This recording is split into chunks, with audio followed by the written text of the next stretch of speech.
Welcome to another edition of DIY World Improvement. I'm your host, Catherine Carlozzi. It's hard for me to believe, but this show is now in its third year. During the past 36 months, I've had the opportunity to interview some 30 individuals who meet the profile of what I've chosen to call a DIY World Improver.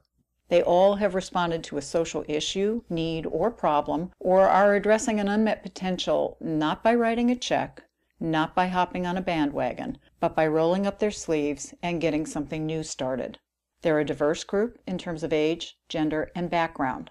From time to time, I'm asked how the guests from my earlier shows are doing with the organizations or initiatives they founded, so I've decided to periodically devote a show to providing updates. As you might expect, the kinds of people who engage in do-it-yourself world improvement don't sit still. They tend to be passionate, energetic, creative, and always looking over the next horizon. They make things happen, and I'm happy to say that the world tends to notice. For example, I just found out that last week's featured guest, Emily Cuban, a high school senior from Morristown, New Jersey, and founder of the Emily's Hats for Hope initiative, will be receiving a Phenomenal Woman Award from the National Organization for Women in March. One of my guests from the fall, Katie Mailer, founder of More Than Me, has had a really exciting time over the last few months. More Than Me is dedicated to getting girls off the streets of Monrovia, Liberia, in Africa, and into schools.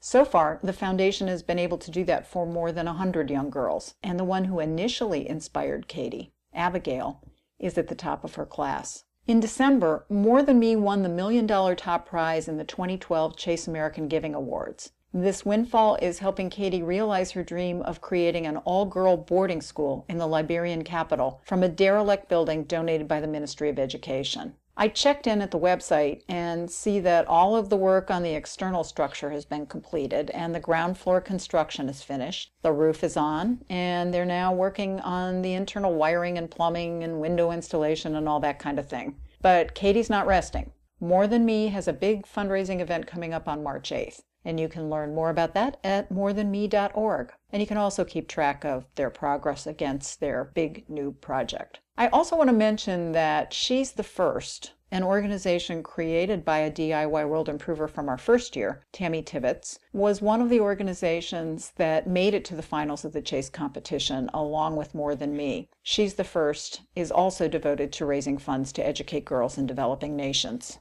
For this first update show, I thought it would be really appropriate to reach out to my very first guest, Nancy Uslan, co-founder of the Books and Beyond project. A trip to Rwanda to see the mountain gorillas started Nancy down a road, quite literally, that led to the creation of this unique teaching and service learning program.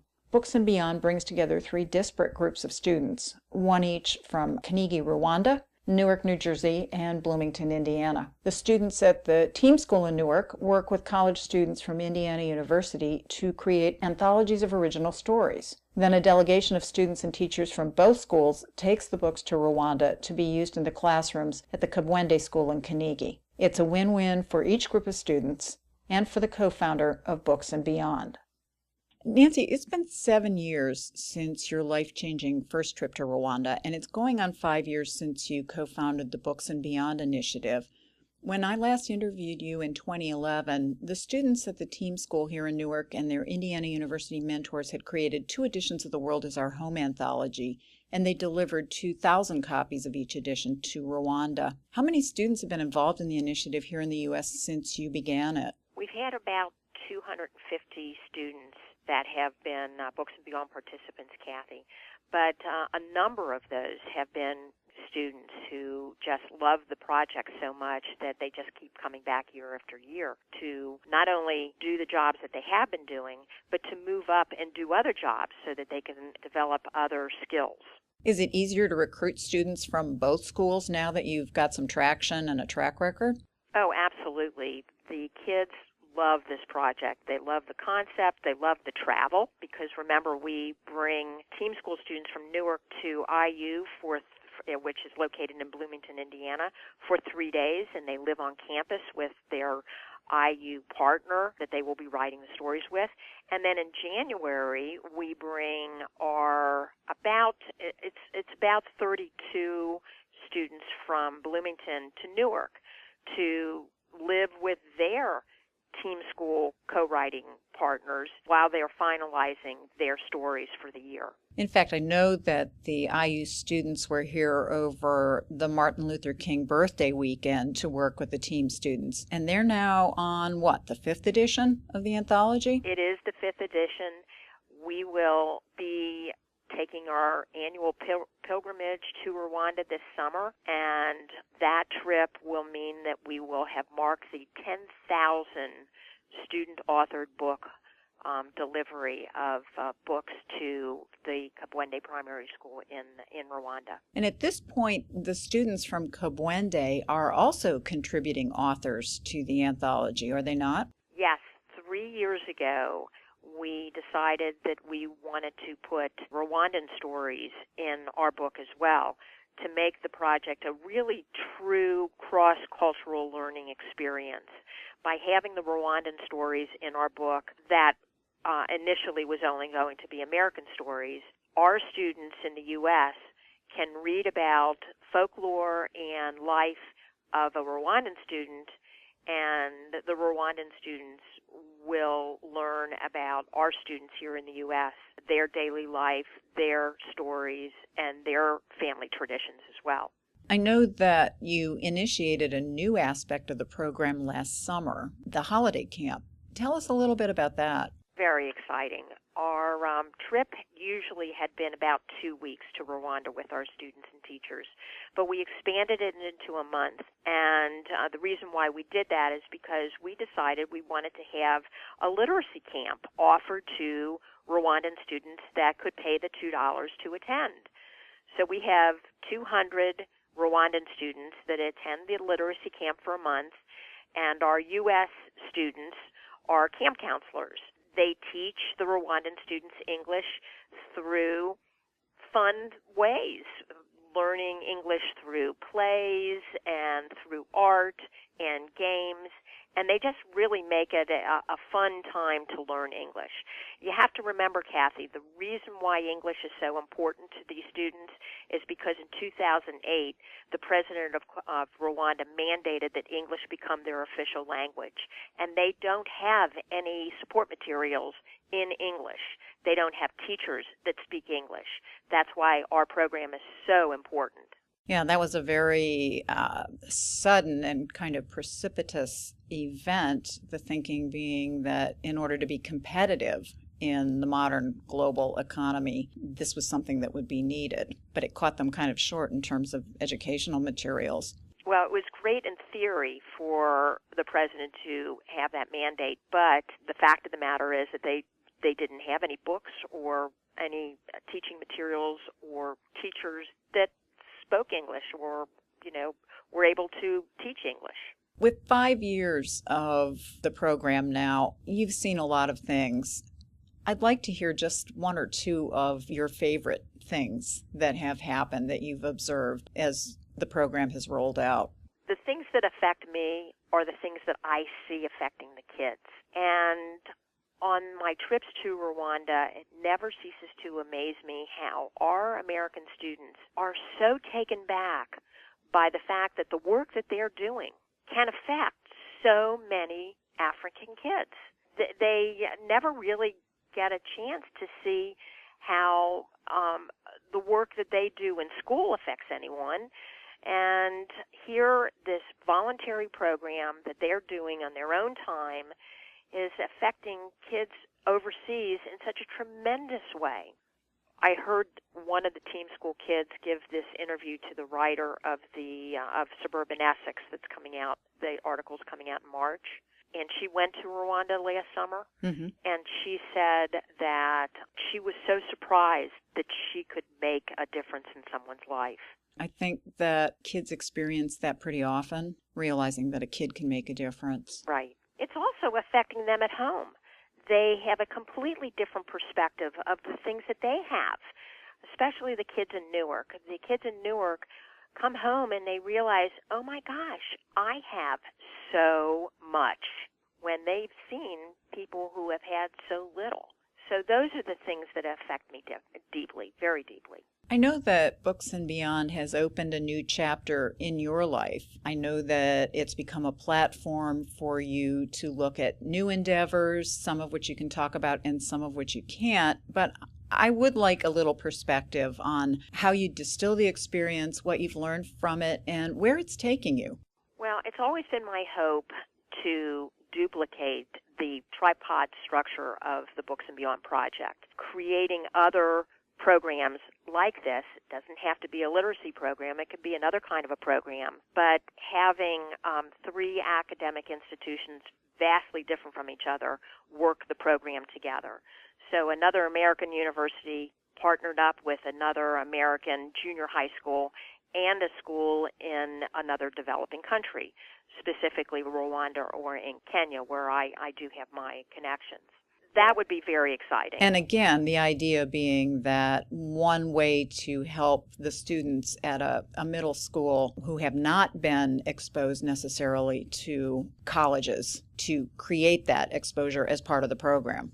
Well, that's one of the beautiful benefits of the relationship between the team school kids and the Indiana University kids. By bringing the team school kids to Indiana University for 3 days, and having them live on the campus with their college writing partners, they get to actually see what this word college means. They hear about it a lot, but to actually live it is something completely different. And on interviewing the junior high school and high school kids from Newark, they all say the same thing. They say, I never knew.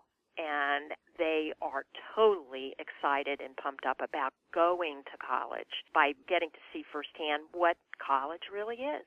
So you're working on replicating the tripod model, and I know you've got some other irons in the fire as well. I am actually quite excited that I may have an opportunity to be producing my very first feature film. And it is, again, a brand new area for me. Totally out of my comfort zone, but I am totally impassioned by doing this project, which has to do about a woman who was from New Jersey and found herself living a life in Rwanda. It starts in the 1940s, and it goes through her lifetime through the 90s. She was an amazing woman who I happily had the opportunity to meet when I was in Rwanda on my first trip in 2005. It hasn't always been a smooth road. I've watched you go through this process over the past 7 years. What advice would you offer to someone who's contemplating starting some kind of social entrepreneurial project? Well, I guess the first thing that I would say is make sure that you're impassioned by what you're doing, because it is not an easy road. You have to develop a very high threshold for frustration.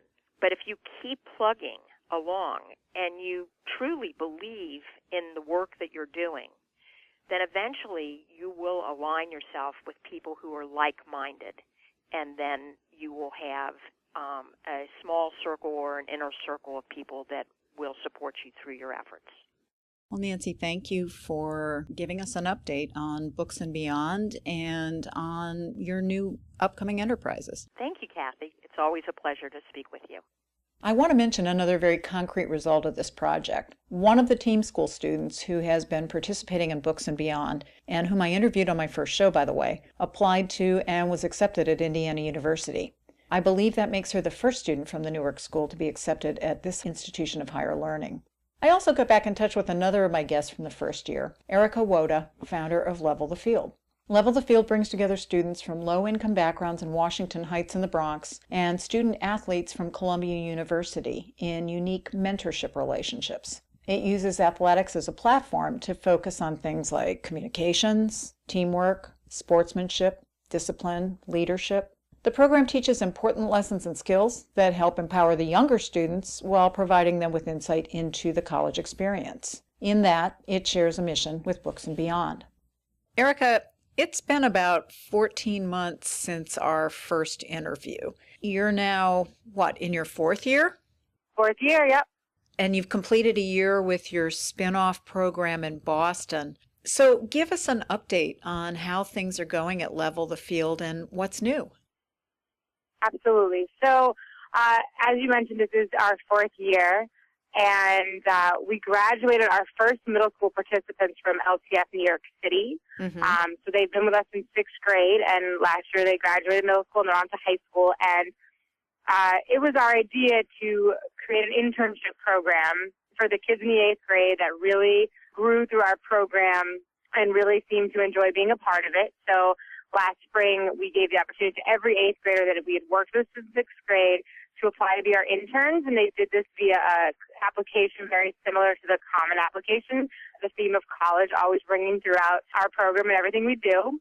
And we selected 15 kids to be our interns, and they started with us in August. We did like an institute training for them at Columbia University, and since inception, we worked with them on Fridays at Columbia University in terms of like working with our mentors and learning the ropes and learning how to succeed in high school. So we focused a lot on study habits and what to do if you need extra help and how to build a tutoring schedule and how to calculate your GPA.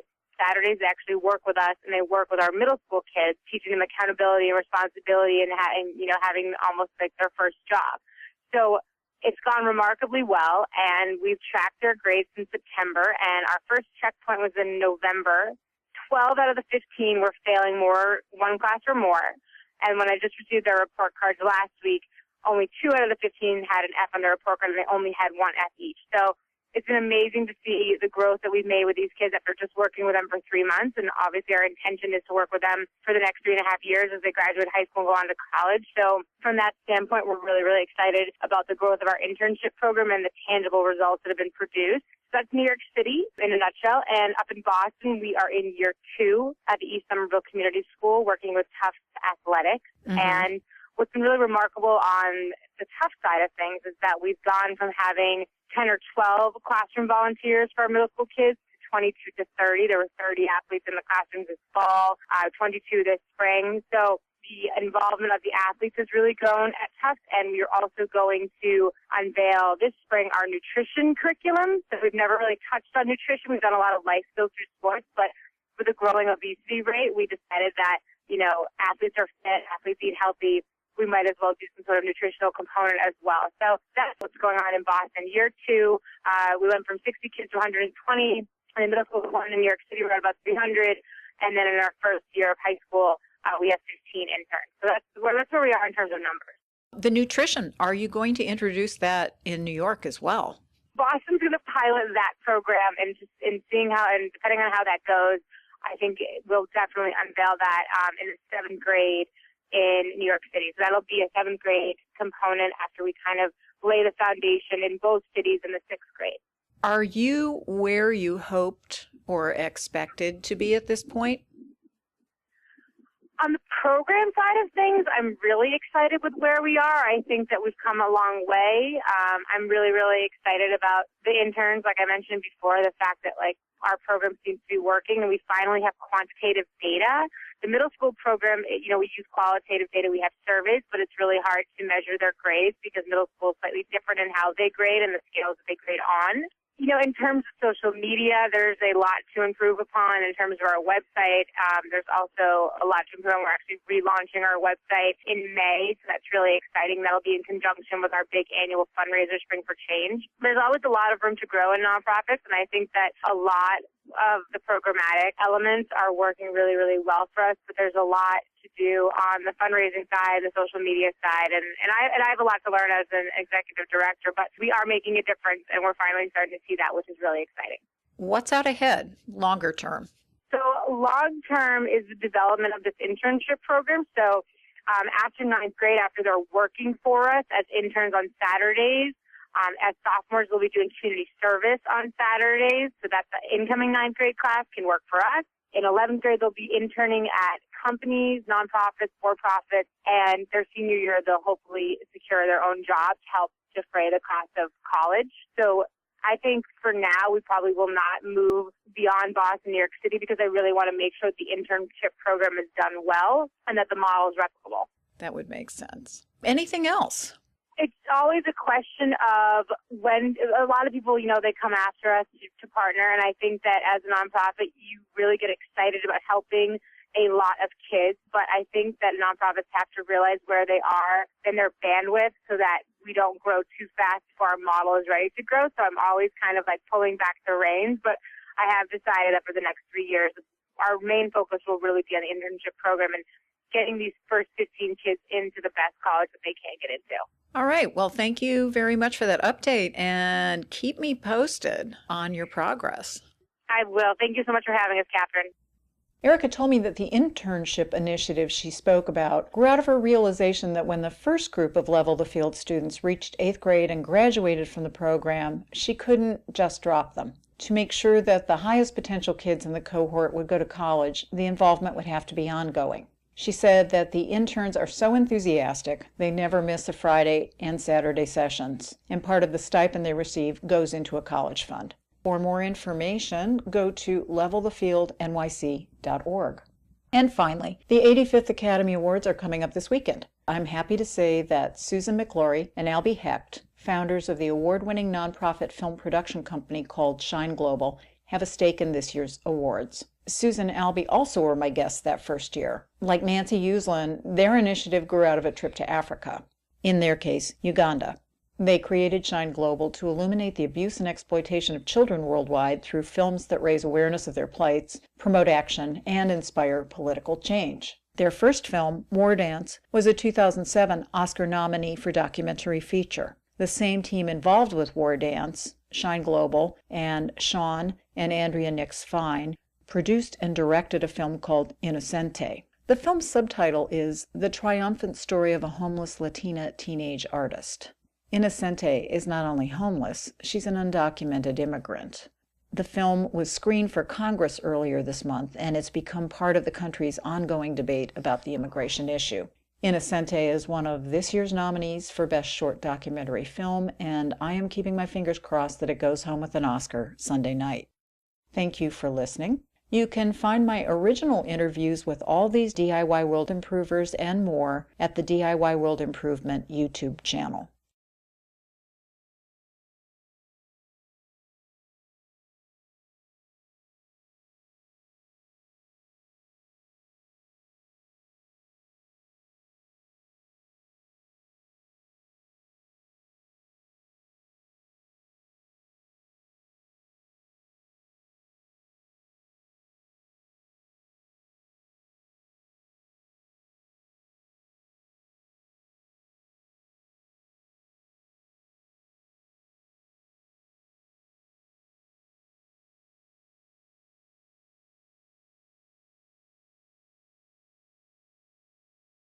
Off the streets of Monrovia, Liberia, in Africa, and into schools.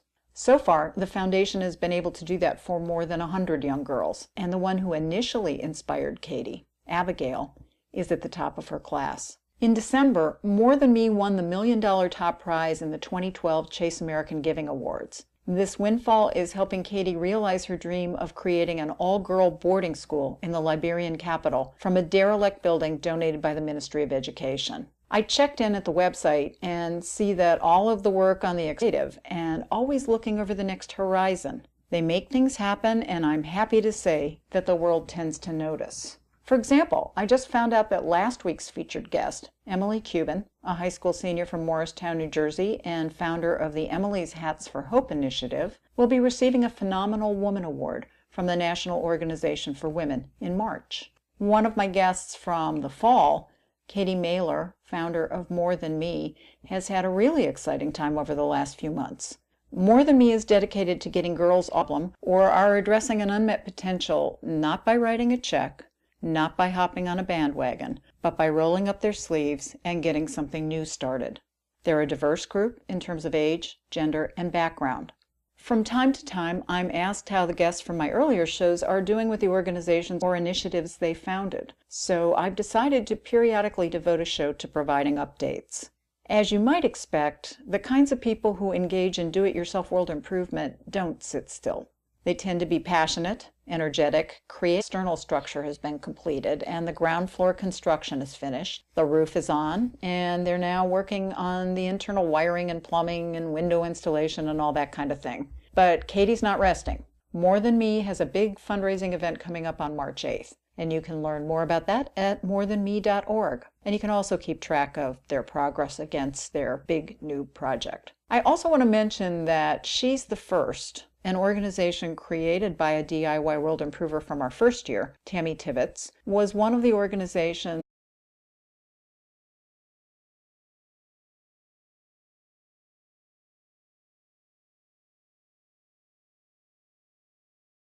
Welcome to another edition of DIY World Improvement. I'm your host, Catherine Carlozzi.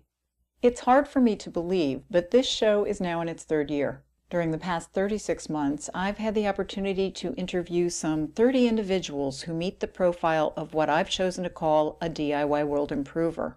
They all have responded to a social issue, need, or problem